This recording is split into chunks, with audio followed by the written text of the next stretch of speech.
Halo, Assalamualaikum warahmatullahi wabarakatuh. Bertemu saya kembali dengan saya Amalia. Ini kita adalah pertemuan yang keenam ya. Sudah nggak kerasa kita sudah ada di minggu keenam. Kemarin pembahasan kita di minggu kelima yaitu mengenai bagaimana negosiasi berbisnis internasional. Dan sekarang kita akan memasuki lebih detail lagi tentang apa itu teknik tawar-menawar. Nah, pada topik kita kali ini kita akan membahas mengenai tawar-menawar sebagai proses komunikasi interpersonal. Yang kedua adalah beberapa hal yang dibutuhkan dalam proses tawar-menawar. Yang ketiga adalah tawar-menawar pada pasar, pengertian tindak tutor ilokasi. Yang selanjutnya adalah penerapan tindakan tutor ilokasi dalam tawar-menawar. Dan yang terakhir adalah teknik lain bagaimana cara proses tawar-menawar. Tawar-menawar itu adalah sebagai proses komunikasi interpersonal. Tawar-menawar adalah bagian dari suatu tindakan ekonomi yang tak lepas dari komunikasi itu sendiri. Tawar-menawar memerlukan komunikasi sebagai pembuka jalan guna mendapatkan hasil yang diinginkan. Input dan output adalah hal yang penting mengenai bagaimana pesan dapat disampaikan. Di dalam ranah ini, tawar-menawar berada di bawah negosiasi. Di dalam suatu pasar, negosiasi pastilah menjadi hal yang dominan.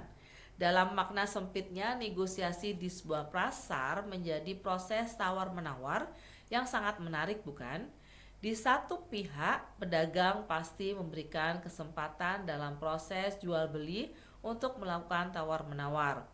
Karena tawar-menawar adalah hal penting bagi pasar tradisional guna eksistensi di dalam pergerakan ekonomi, apalagi di Indonesia.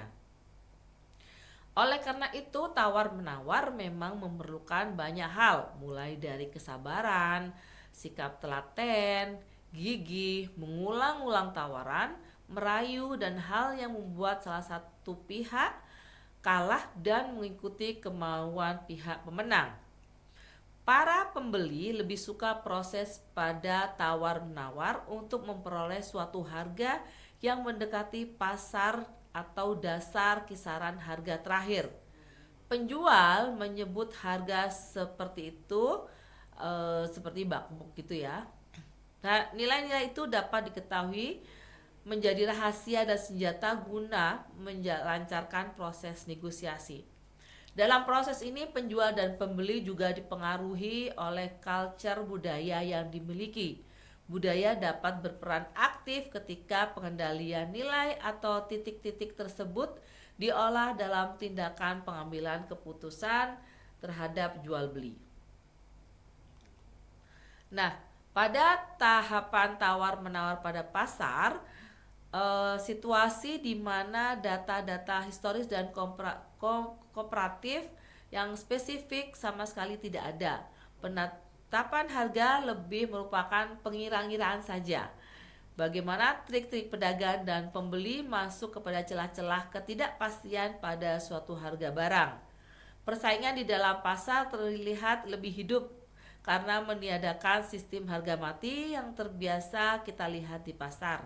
Sistem ini membuat harga pasti suatu barang tidak diketahui dan antara penjual dan pembeli beradu pengetahuan akan produk yang dijajakan guna menentukan harga yang pantas suatu barang. Selanjutnya kita akan mengulik sedikit tentang tindak tutur ilokusi. Nah, apa sih tindak tutur ilokusi ini? Sebelum kita akan menjabarkan ketiga komponen yang ada di layar, tindakan tutur ilokusi digunakan dalam sebuah penuturan atau ucapan untuk melakukan sesuatu. Tindakan ini yaitu penuturan yang mengandung maksud yang berkaitan dengan siapa bertutur kepada siapa, kapan, dan di mana tindak tutur ini dilakukan. Berdasarkan hasil penelitian, ada 3 tindakan tutur ilokasi, diantaranya adalah direktif, asertif, dan ekspresif. Tindakan tutur direktif di sini dimaksudkan seperti bagian jenis tindakan yang berfungsi untuk mempengaruhi lawan bicara untuk melakukan sesuatu yang sesuai yang diutarakan oleh penutur. Tindakan tutur direktif ini merupakan tutur yang diujarkan oleh penutur dengan maksud agar mitra tutur berkenaan melakukan tindakan yang sesuai dengan apa yang diucapkan. Tindakan tutur direktif sendiri itu ada beberapa ya, ada 4: menyarankan, melarang, memerintah, dan mengkritik. Contohnya nih, kalau menyarankan, pembeli mengungkapkan, "Jangan mahal-mahal ya teh," dan penjual akan menjawab, "Ya sudah, santai aja bu, apalagi kita tetangga nih." Nah, itu adalah contoh menyarankan. Nah, apabila direktif melarang, tindakannya seperti ini. Jadi pembeli, jangan terlalu banyak ambil untungnya dong.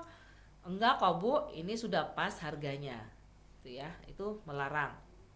Selanjutnya, kalau direktif memerintah, contohnya adalah pembeli mengucapkan, "Bukain dong testernya." Nah, penjual, "Maunya yang warna apa bu lipstiknya?" Nah, itu memerintah.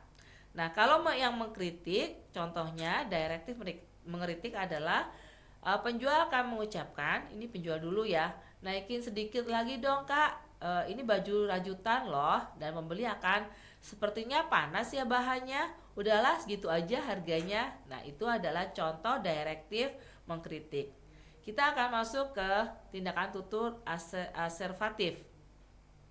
Tindakan tutur aservatif ini melibatkan pembicara pada kebenaran proposisi yang diekspresikan. Misalnya, menyatakan, memberitahukan, menyarankan, membanggakan, atau mengeluhkan, bisa juga menuntut maupun melaporkan.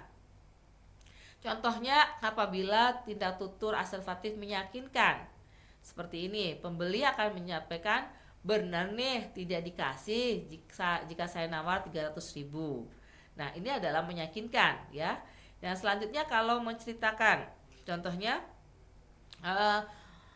"Waktu itu belum lama loh saya beli celananya, tapi beberapa kali disetrika kok sudah sobek." Nah, itu adalah contoh aservatif menceritakan. Nah, kalau yang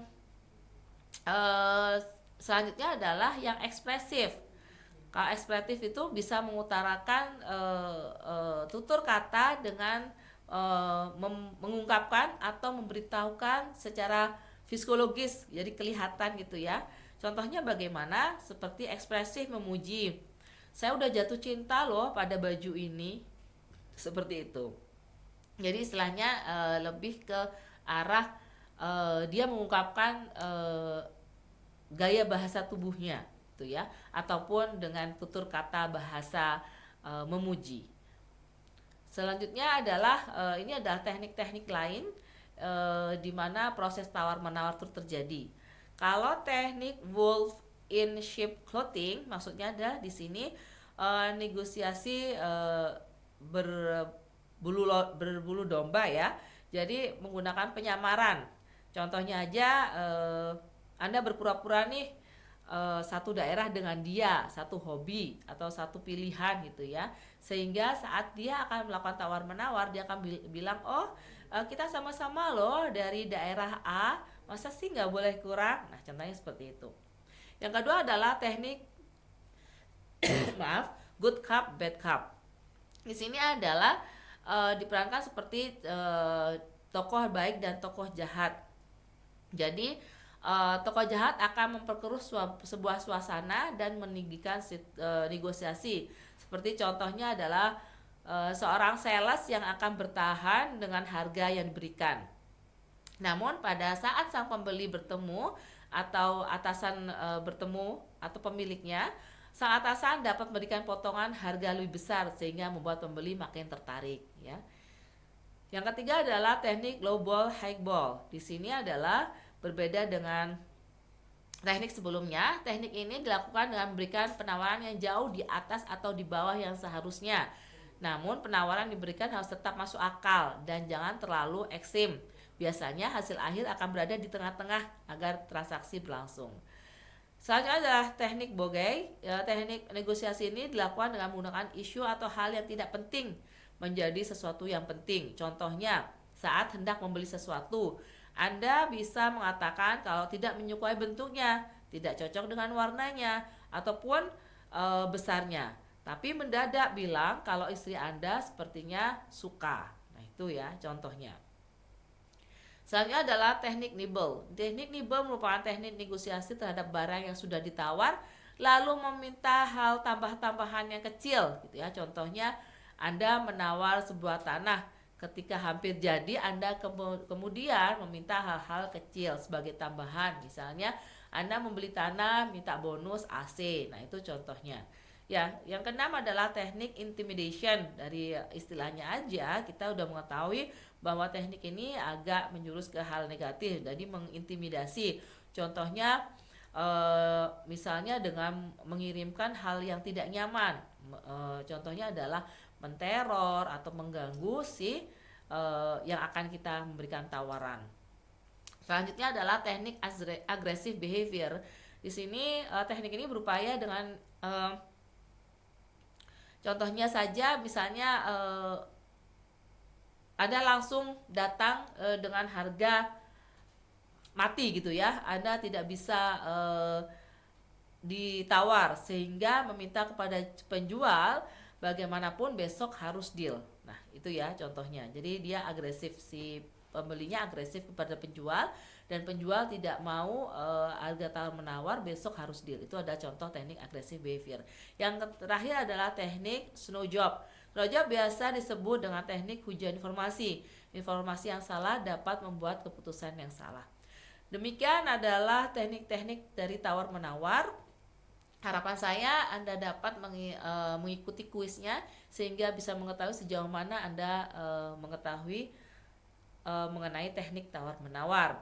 Semoga topik ini bermanfaat bagi Anda ke depan. Saya akhiri. Assalamualaikum warahmatullahi wabarakatuh. Sudah.